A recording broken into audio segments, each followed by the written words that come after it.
Tonight, I'm going to make a quick video just showing how my zero clearance fireplace finished up, and I'm really happy with the results. I ended up hiring a professional mason, and I really stand by that decision.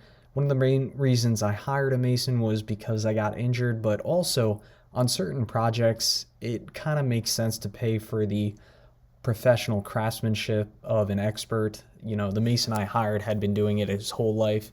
You know, if you screw up a masonry project, you kind of have to tear everything down and start from the beginning. So in certain projects, it really is just worth it paying for an expert. And he also had a helper, and they were there for a few days. So first things first, they screwed on the wire lath, and then they did the scratch coat, as you can see here. Behind the wire lath is obviously a cement board, but the first thing he started on was doing that crown and doing the keystone over the fireplace, and you could just see how things kind of came along. So at this point, he installed the bottom hearth and the top hearth, which that was 2-inch bluestone. You know, working up the wall. He brought in that scaffold, and let me tell you, I don't know if they would have been able to set that top stone without that scaffold. But as you can see, came out really nice. Really happy with the results.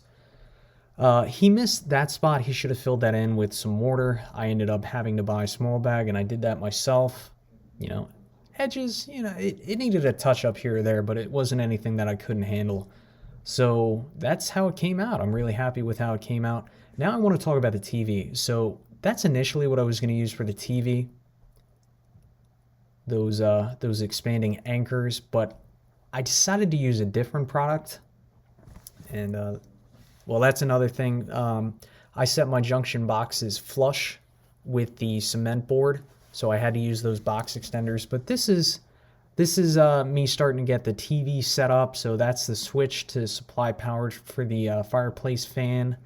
I was just checking the outlet for the TV up there. That was hooked correctly. This is what I ended up using for the TV, and I really recommend these. These are called pull toggles.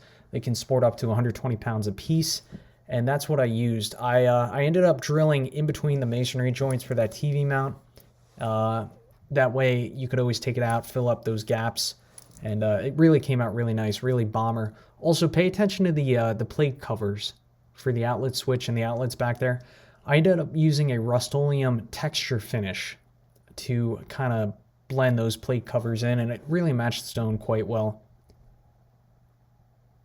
That rug down there is a I don't know if it's fireproof or fire resistant, but if an ember lands on there, it won't catch on fire. And let me tell you, we set that TV on scenes from all over the world, Switzerland, you know, the Northern Lights. Just having that TV up there is really nice because you can just set that fire, get that fire screaming, and then just set that TV to wherever you want to drift off to. So came out really nice.